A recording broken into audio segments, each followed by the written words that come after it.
नमस्कार। स्वागत है आप सभी का कंपटीशन कम्युनिटी के युवा रोजगार चैनल पे। और जैसा कि हम लोगों ने कहा था कि जितने भी रेलवे से जुड़े हुए क्वेश्चन है वो सारे क्वेश्चन हम यहाँ करने वाले हैं, तो उस सारे क्वेश्चन की सिलसिला को आगे बढ़ाते हैं। और इससे पहले आप देख रहे हैं कि रीजनिंग का भी क्वेश्चन आपके पास चला गया है, मैथ का भी चला गया है और जीएस का भी हम जा रहे हैं। तो ये सारे क्वेश्चन की सिलसिलाओं को हम आगे बढ़ाते हुए आगे लेकर चलते हैं। और आज का हमारा जीएस का आगे का पार्ट होगा जिसमें हम देखते हैं क्वेश्चन है, मौर्य शासनकाल के दौरान कर्नाटक में निम्नलिखित में से किस प्रांत में सोने की खान का केंद्र माना जाता था? तो स्वर्णगिरी। नाम से ही समझ में आ रहा है कि स्वर्णगिरी को सोने की खान का केंद्र माना जाता था। ये नाम से ही आपको समझ में आ रहा है। ये क्वेश्चन पूछा है एनटीपीसी सीबीटी 2 में। और आप जानते हैं कि एनटीपीसी का डेट आ गया है। एनटीपीसी की वैकेंसी अब भराना शुरू हो जाएगा सितंबर महीने से, आपको पता है। तो इसको प्लीज आप लोग देख लीजिएगा खूब अच्छे से पूरे वीडियो को। और जितना क्वेश्चन आएगा सारे वीडियो को आपको देखना है, एकदम बढ़िया से देखना है। आप देखिएगा और आप देखेंगे कि सारा क्वेश्चन जो भी हमसे पढ़ चुका है ये सब कभी ना कभी आप पढ़ चुके हैं। चलिए आगे बात करते हैं। अधिकांश अशोक शिलालेख किस भाषा में था? यहाँ पे पॉइंट है कि किस भाषा में थे, जबकि उपमहाद्वीप के उत्तर पश्चिम में वो आरामाइक और ग्रीक में थे। अब क्वेश्चन पूछ रहा है कि पूरे भारत में अशोक का जो लिपि है वो किस भाषा में था, या अशोक का जो शिलालेख है वो किस भाषा में था, जबकि पश्चिमोत्तर यानी पश्चिम और उत्तर की जो भाग है जिसको आप वर्तमान में पाकिस्तान और अफगानिस्तान का इलाका कहते हैं, वहां पे आरामाइक और खरोष्टी लिपि में थे। तो वो सारे के सारे किस में था बेटा? प्राकृत में। यानी कि अशोक के जितने भी क्या बोलते हैं भाषा है वो प्राकृत में है। लेकिन जब हम लिपि की बात करते हैं तो अशोक की लिपि थी क्या बेटा? ब्राह्मी। अशोक की लिपि थी ब्राह्मी, लेकिन भाषा है क्या बेटा? प्राकृत। इस बात को आप खूब अच्छे से ध्यान में रखेंगे। चलिए आगे बात करते हैं। अगला क्वेश्चन कहता है किस मौर्य सम्राट ने 272 से 268 ईस्वी पूर्व में अपने शासनकाल। अब किस मौर्य सम्राट का शासनकाल 272 या 268 से 231 है? किस मौर्य साम्राज्य का? सिंपल है, अशोक का है। ये बात आप जानते हैं, हमने क्लास में आपको पढ़ाया है, कितने बार ना पढ़ाया है कि अशोक के टाइम पीरियड को जरूर याद रखना, वहां से क्वेश्चन आ जाता है। देखो अशोक का टाइम पीरियड और क्वेश्चन, बाकी सब कुछ जो लिखा हुआ है उससे कोई हमको मतलब नहीं है, विशेष ध्यान रखिएगा। और अगर किसी को टाइम पीरियड नहीं मालूम है तो वो बाकी के क्वेश्चन से टिक कर दे, जैसे दौरान चट्टानों और स्तंभों पे शिलालेख उत्तीर्ण करवाए। अब शिलालेख सबसे पहले किसने उत्तीर्ण करवाए थे? अशोक से। तो यहां से भी क्वेश्चन बन जाता है अशोक। तो ध्यान रखिएगा इस बात को खूब अच्छे से, या तो आपको याद रहे क्या बोलते हैं टाइम पीरियड, या फिर अशोक ध्यान में रहे। और मैंने आपको खूब अच्छे से पढ़ाया है, जो भी हमारे बच्चे हमसे पढ़ चुके हैं ऑनलाइन या ऑफलाइन। चलिए ठीक है, आगे हम लोग बात करते हैं। अगला क्वेश्चन है कि which among the following attributed to Kautilya, किसने कौटिल्य ने क्या लिखा है? तो देखो कौटिल्य को ही विष्णुगुप्त भी बोलते हैं, ध्यान रखना। कौटिल्य को भी क्या बोलते हैं बेटा? विष्णुगुप्त बोलते हैं। और इसी कौटिल्य को क्या बोलते हैं बेटा? चाणक्य बोलते हैं, याद रखिएगा, ठीक है। और इसने क्या लिखा है? अर्थशास्त्र। इसने क्या लिखा बेटा? अर्थशास्त्र। अब ध्यान रखिएगा, अर्थशास्त्र की किताब किस पे है? मतलब किस पे है का मतलब उसका, उस किताब का जो कंटेंट है वो क्या है? तो उस किताब की कंटेंट राजनीति है, पॉलिटी है, राजनीति है। यानी अर्थशास्त्र राजनीति पे लिखा हुआ चाणक्य के द्वारा एक किताब है। इस बात को खूब अच्छे से आप लोग ध्यान में रखें। चलिए ठीक है। ये अब इंडिका किसने लिखा? आप जानते हैं मेगास्थनीज ने लिखा। किसने लिखा बेटा? मेगास्थनीज ने लिखा। मुद्रा राक्षस किसने लिखा? तो विशाख दत्त ने लिखा। आप जानते हैं कि विशाख दत्त ने क्या लिखा बेटा? मुद्रा राक्षस। रत्नावली हर्षवर्धन के दरबार में बाणभट्ट रहते थे, शायद उन्होंने ही लिखा है। चलिए आगे बात करते हैं।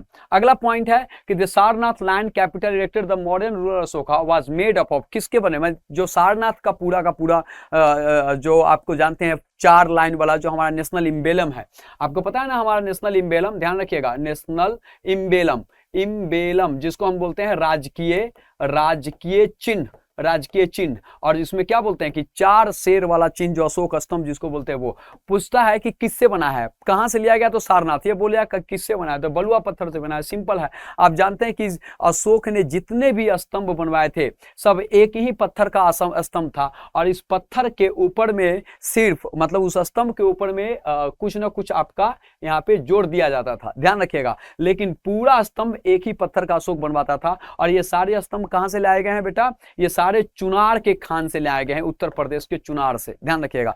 तो एक ही स्तंभ, मतलब कि एक ही पत्थर से पूरा स्तंभ था, उस स्तंभ में कोई जोड़ नहीं था। अगर कहीं जोड़ था, कहीं पे अटैच था, तो वो सिर्फ शीर्ष पे, जो कहीं बैल है, कहीं पे शेर है, कहीं पे हाथी है, कहीं पे चक्र है, कहीं पे कुछ है, तो उसको स्थापित किया जाता था। तो बलुआ पत्थर से बना है। किससे बना बेटा? बलुआ पत्थर से। अगला क्वेश्चन है, अशोक शिलालेखों के वितरण के संदर्भ में कौन सा स्थल आधुनिक गुजरात के राज्य में है? मतलब कौन सा स्थल गुजरात में? तो गिरनार, गिरनार का अभिलेख गुजरात में, ये पॉइंट आप ध्यान रखिएगा। चलिए, गिरनार गुजरात में। आगे बात करते हैं, कर्नाटक के किस जिले में, अब बोल रहा है कि कर्नाटक के किस जिले में मास्की, मास्की है जहां से अशोक, अब देखो मास्की किस लिए इंपॉर्टेंट है, क्योंकि मास्की के अभिलेख में अशोक को अशोक कहा गया। ध्यान रखिएगा, मास्की अभिलेख में अशोक को क्या कहा गया? अशोक। तो ये क्वेश्चन क्या पूछ रहा है कि मास्की का अभिलेख कर्नाटक के किस जिले में है? तो रायचूर जिले में है। ध्यान रखिएगा, किस जिले में है? रायचूर जिले में। ध्यान रखिएगा, मास्की, मास्की अभिलेख में अशोक को अशोक कहा गया, और बाकी सभी अभिलेख में अशोक को देवा नाम पियदसी कहा गया, देवा नाम पियदसी कहा गया। ध्यान रखिएगा। चलिए आगे बढ़ते हैं। अगला क्वेश्चन कहता है कि भगवान बुद्ध के सम्मान में मध्य प्रदेश में सम्राट अशोक द्वारा निर्मित बौद्ध शिखर स्मारक था, बौद्ध शिखर स्मारक कौन सा था? तो देखिए मध्य प्रदेश में बोल रहा है, बहुत फेमस है, तो सांची का स्तूप, जिसे अशोक ने बनाया था। किसने बनवाया था? अशोक ने। सांची का स्तूप किसने बनाया बेटा? अशोक ने। अब ये भी क्वेश्चन आप जानते हैं एनटीपीसी में पूछा गया। जो भी क्वेश्चन हम आपको बता रहे हैं ना, वो सारे के सारे एनटीपीसी में पूछा हुआ है, तो बहुत इंपॉर्टेंट है, ध्यान में रखिएगा, क्योंकि एग्जाम आपका एनटीपीसी का शुरू होने वाला है, अभी तो फॉर्म भरा रहा है। तो अभी से रिवीजन क्या लाइन हम शुरू कर दिया, और ये रिवीजन चलते रहेगा हर सब्जेक्ट का, लगातार हम रिवीजन करते रहेंगे बहुत दिनों तक, और सारे सब्जेक्ट के सारे टॉपिक को हम क्लियर कर देंगे आपके सामने, हम आपको वादा करते हैं, आपको बता रहे हैं। ध्यान रखिएगा, और हमारे साथ आप रिवीजन करना शुरू कर दीजिए। ध्यान रखिएगा, हु रोट द प्ले मुद्रा राक्षस, मुद्रा राक्षस किसने लिखा? बहुत सिंपल, अभी हमने आपको बताया था, किसने लिखा बेटा? विशाख दत्त ने मुद्रा राक्षस लिखा है, ये बात अभी आपने बताया। अच्छा, जेम्स प्रिंसेप, अब पॉइंट ये है कि हम तो कितना बार बताए हैं कि सबसे पहली बार अशोक के शिलालेखों को जेम्स प्रिंसेप ने पढ़ा है 1837 में, तो इसका आंसर क्या हो जाएगा? 1837। हम तो जेम्स प्रिंसेप देख के आंसर मार देंगे, बाकी चीज आप पढ़ते रहिए। ध्यान रखिएगा, सबसे पहले किसने अशोक के शिलालेखों को पढ़ा है? प्रसिद्ध बौद्ध संरचना धम्मेक स्तूप, अब धम्मेक स्तूप किस राजवंश ने बनवाया था? तो मौर्यों ने बनवाया था। ध्यान रखिएगा, ये शायद आपके क्लास में नहीं पढ़ाया होगा, तो ये बात ध्यान रखिएगा आप लोग। चलिए आगे बात करते हैं, the historical grand trunk road develop by, अब ग्रैंड ट्रंक रोड डेवलप किसने किया था? तो आप जानते हैं कि ग्रैंड ट्रंक को शेर शाह ने डेवलप किया था, लेकिन ये रोड पहले से भी मौजूद थे मौर्यन इंपायर के समय ही, और मौर्यन इंपायर के समय इस रोड को उत्तरापथ कहा जाता था। क्या कहा जाता बेटा? उत्तरापथ कहा जाता था। आप जानते हैं मौर्यन इंपायर को हम लोगों ने अलग अलग राज्यों में बांटा था, उत्तरापथ, दक्षिणापथ, तोसली वगैरह, ये सब काम हम लोगों ने किया था। चलिए ठीक है, आगे बढ़ते हैं। अगला पॉइंट कहता है, मौर्य प्रशासन में विभिन्न विभागों के अधीक्षकों के रूप में अध्यक्षों का उल्लेख किसने किया है? तो किसने ये अपने किताब में लिखा है कि मौर्य प्रशासन अलग अलग डिपार्टमेंट चलाती थी, हर डिपार्टमेंट में आप जानते हैं कि 5-6 मेंबर होता था, हर डिपार्टमेंट का एक अध्यक्ष होता था। ये सारी बातें कौटिल्य ने लिखा है अपने अर्थशास्त्र में। किसने? कौटिल्य ने, जिसे हम चाणक्य भी कहते हैं, जो कि चंद्रगुप्त मौर्य का प्रधानमंत्री भी था। Which Ashokan rock edict mention in Ashoka triumph of Kalinga, ध्यान रखिएगा। तो 13 13वां अभिलेख बताता है कि अशोक कलिंग के युद्ध में विजय प्राप्त किया था, और कलिंग के युद्ध की अगर हम बात करें तो यह 261 बीसी में हुआ था, अशोक के शासनकाल के 8वें वर्ष। यह भी क्वेश्चन एग्जाम में आता है कि कलिंग का युद्ध कब हुआ था? तो अशोक के शासनकाल के 8वें वर्ष हुआ था, 261 बीसी में। चलिए ठीक है, आगे बात करते हैं। अगला पॉइंट यहां पर क्या है वो देखिए, अगला पॉइंट है, Chandragupta Maurya was founder of Maurya dynasty, which of the following statement incorrect, कौन सा स्टेटमेंट गलत है? देखिए, पहला है कि साम्राज्य के कस्बों शहरों अस्तित्व में जिसमें सबसे प्रमुख राजधानी पाटलिपुत्र है। हाँ, ये सही है, इसकी राजधानी पाटलिपुत्र तो थी।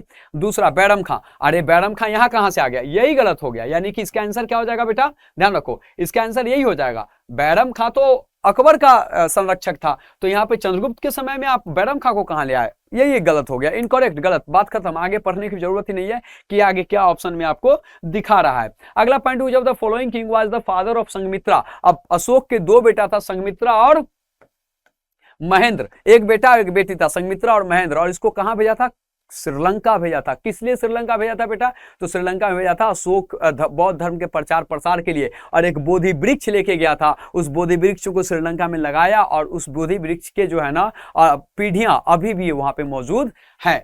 चलिए ठीक है, आगे बात करते हैं। अगला पॉइंट हमें दिखाई पड़ता है, one of the earliest explorer who visited India Megasthenes. अब यहाँ पे देखें कि मेगास्थनीज जो है ना किस देश से था? तो सिंपल है, ग्रीस, कहाँ का था बेटा? मेगास्थनीज, ग्रीस का। और मेगास्थनीज ने क्या लिखा? इंडिका किताब लिखा। क्या लिखा बेटा? इंडिका किताब लिखा। किसके दरबार में आया था? तो चंद्रगुप्त मौर्य के दरबार में आया था। ये बात आप जानते हैं। और ये किसका क्या बोलते हैं, राजदूत था? तो सेल्यूकस निकेटर का राजदूत था। सेल्यूकस निकेटर का राजदूत था। सेल्यूकस निकेटर को किसने हराया था? तो चंद्रगुप्त मौर्य ने हराया था। सेल्यूकस निकेटर की बेटी से ब्याह कर लिया था जिसका नाम कार्नेलिया या हेलेना था। ये बात भी आप जानते हैं, मैंने आपको पढ़ा दिया है। आगे बात करते हैं। अगला पॉइंट है प्रयाग प्रशस्ति। गुप्ता डायनेस्टी आ गया। जो क्वेश्चन मिला है वही क्वेश्चन, ठीक है ना, ये नहीं है कि ये छूट गया, वो छूटा कुछ नहीं है। जो क्वेश्चन पूछा है उसी क्वेश्चन को हम डाल रहे हैं। प्रयाग प्रशस्ति के रूप में अब प्रयाग प्रशस्ति की बात आ गई। प्रयाग प्रशस्ति और गुप्ता सुना, तो समुद्रगुप्त इसका आंसर होगा, क्योंकि प्रयाग प्रशस्ति समुद्रगुप्त के लिए लिखा था। किसने? उसके हरिसेन ने। किसने लिखा था बेटा? हरिसेन ने, जिसमें वो अपने राजा का गुणगान करता है।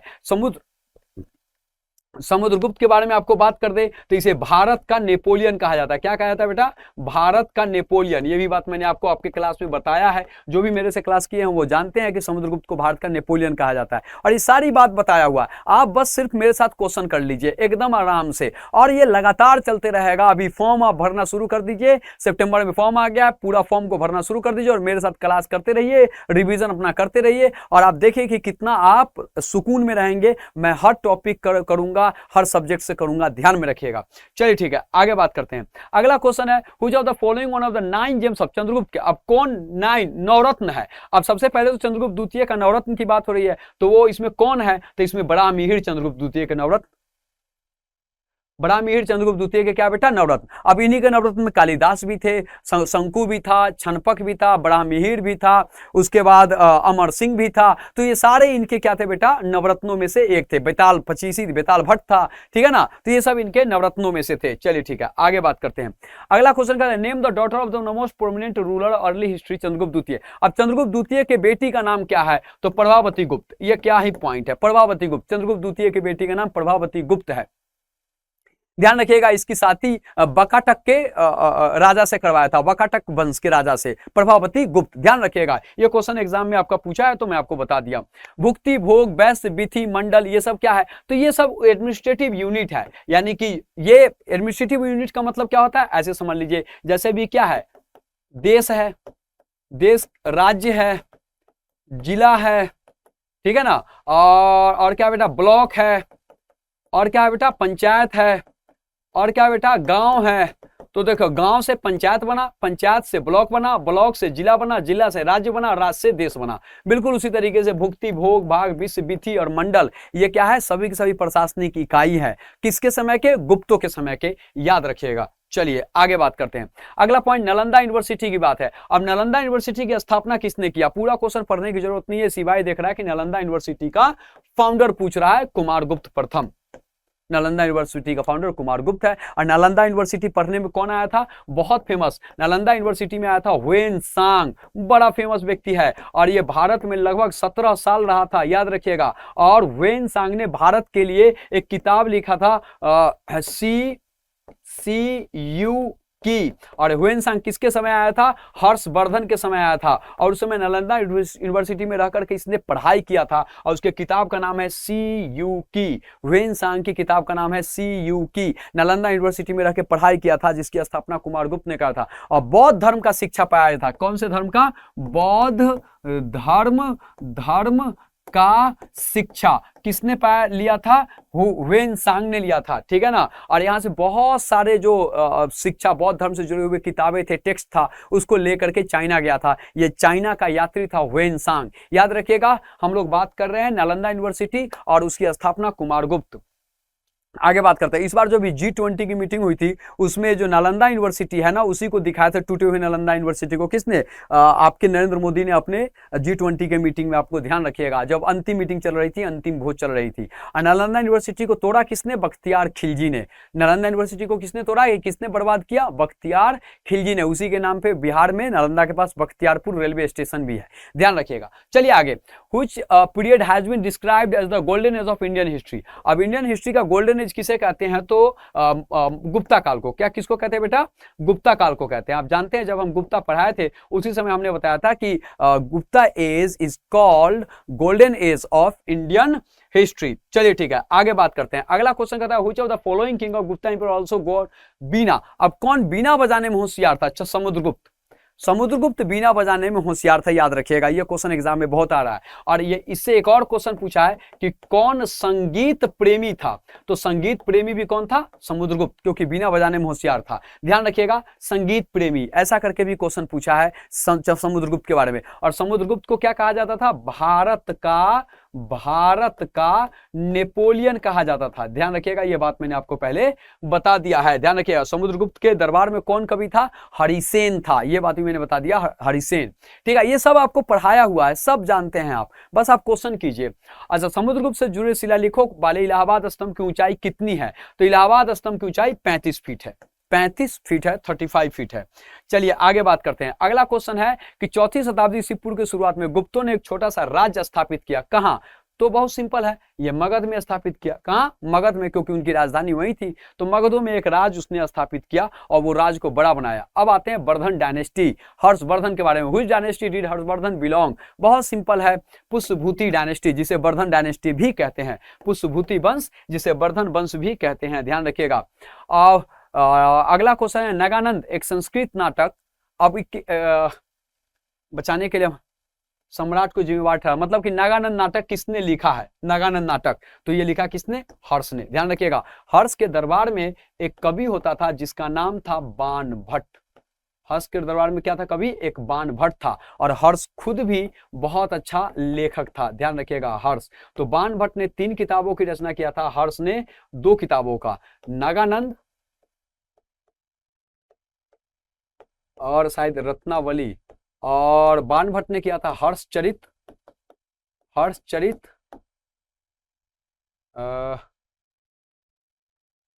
कादम्बरी। ठीक है ना, ये बाणभट्ट ने लिखा था। एक बार देख लीजिएगा, थोड़ा सा कुछ अगर मिस हो गया तो। ठीक है, चलो, तो हर्ष ने क्या लिखा था बेटा? नागानंद, हर्ष। अब बात करते हैं यहाँ पे, who was the court poet of king Harshvardhan? बहुत सिंपल है, अभी तुरंत मैंने बताया, बाणभट्ट कोर्ट पोएट था। चलिए अगला क्वेश्चन क्या कहता है?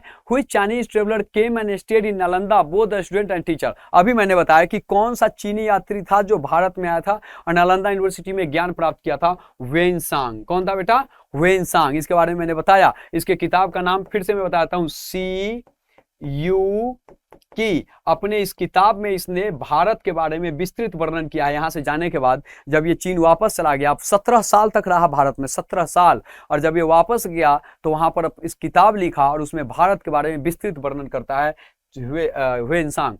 चलिए, चीनी बौद्ध भिक्षु, कौन चीनी बौद्ध भिक्षु था जिसने नालंदा बौद्ध धर्म का अध्ययन किया था और 17 साल की लंबी यात्रा के लिए? तो ये वेनसांग है। फिर से कौन है बेटा? वेनसांग है, याद रखिएगा। और उसका देखो यहाँ पर एक और नाम है फायान। फायान आया था चंद्रगुप्त द्वितीय के समय। ठीक है, फायान। चलिए आगे, according to inscription of Chola dynasty. अब यहाँ पे बात कर रहा है कि वह भूमि जो मंदिरों को उपहार में, तो मंदिर में जो उपहार दिया था उसे क्या कहा जाता था? उसे inscription Chola dynasty, land of gifted to temple. जो टेम्पल चोल राजवंश के शिलालेखों के अनुसार वह भूमि जो मंदिरों को उपहार में दी गई है, मंदिरों को उपहार में दी गई है, तो उसे कहा जाता था क्या? तिरुनामाटुकन्नी। तिरुमानाटुकन्नी। और जो स्कूल में दिया जाता था, ये स्कूल को दिया जाता था, स्कूल को। और ये ब्राह्मण को दिया जाता था, ब्राह्मण को। ठीक है ना, ब्राह्मण को ब्रह्मदे, स्कूल को साला भोग और मंदिरों को तिरुनामाटुकन्नी। ठीक है ना, अब जो नाम है उसको देख लीजिए एक बार।